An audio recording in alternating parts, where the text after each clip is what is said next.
Assalamualaikum warahmatullahi wabarakatuh. Perkenalkan, saya Tali Sabarina Ramdan. Di sini saya akan menjelaskan materi tentang proses manajemen strategis tugas besar dari dosen Muhammad Eksan. Proses manajemen strategis adalah suatu metode di mana manajer harus memahami dan menerapkan keunggulan untuk melakukan perencanaan strategis dalam organisasi. Proses manajemen strategis sendiri adalah suatu langkah yang harus diambil oleh para manajer untuk melakukan bagaimana penerapan strategis tersebut dengan sukses di perusahaan. Jadi ada beberapa model proses yang berbeda, model bervariasi antara perusahaan tergantung pada budaya organisasinya, gaya kepemimpinan suatu manajernya, dan pengalaman yang dimiliki perusahaan dalam menciptakan strategis dengan sukses.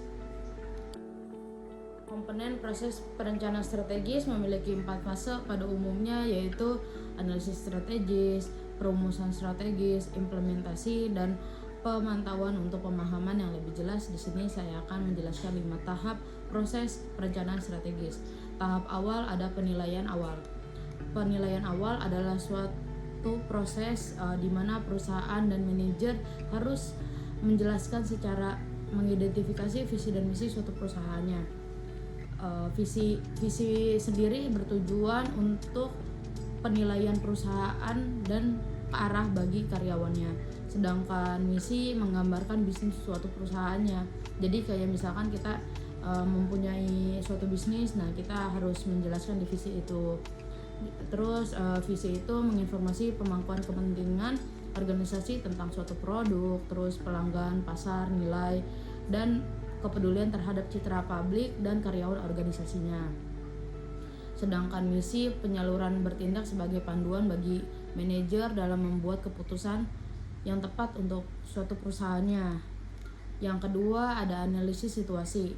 Analisis situasi sendiri adalah perusahaan harus menilai situasi di bidang pesaingnya, harus mengevaluasi lingkungan dan lingkungan eksternal maupun internalnya. Pesaing adalah kekuatan eksternal tidak bisa dikendalikan yang dapat mempengaruhi perusahaan kita sendiri. Ketika menganalisis kegiatan perusahaan, manajer harus melihat ke arah suatu produksi atau seluruh produksi prosesnya.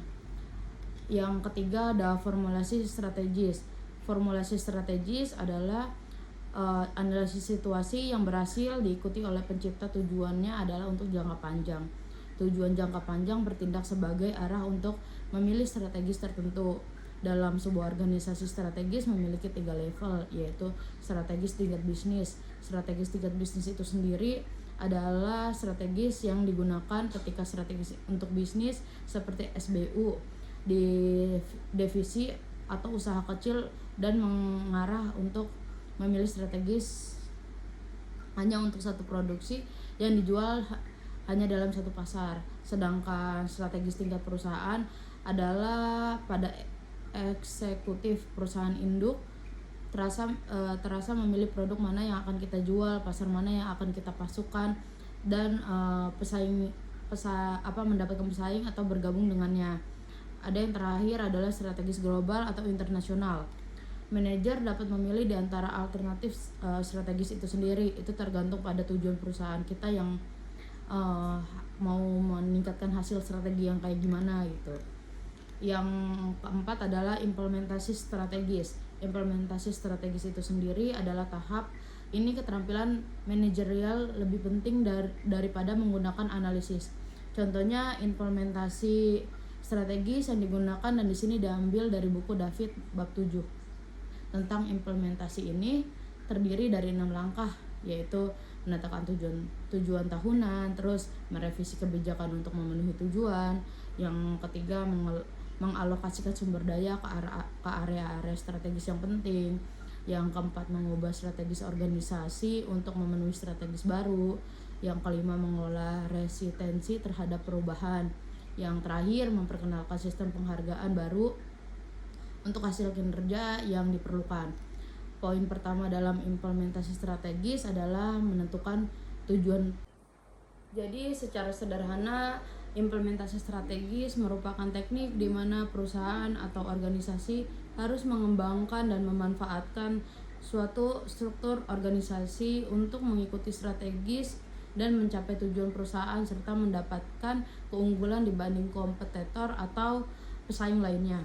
Yang terakhir ada pemantauan strategis. Pemantauan strategis adalah suatu informasi yang relevan dan tepat waktu tentang perubahan lingkungan dan kinerja suatu perusahaannya. Implementasi harus dipantau agar sukses karena kondisi eksternal dan internal tidak ada yang tahu.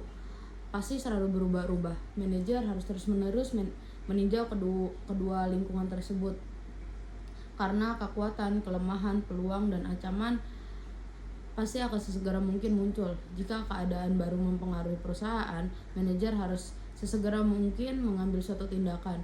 Namun jika perusahaan sudah mendapat ancaman dari pesaing baru, manajer harus sesegera mungkin mengubah suatu sistem dan memperkenalkan hal baru atau memperbaiki kebijakan yang telah ada. Sekian dari saya, mohon maaf jika ada salah kata. Wassalamualaikum warahmatullahi wabarakatuh.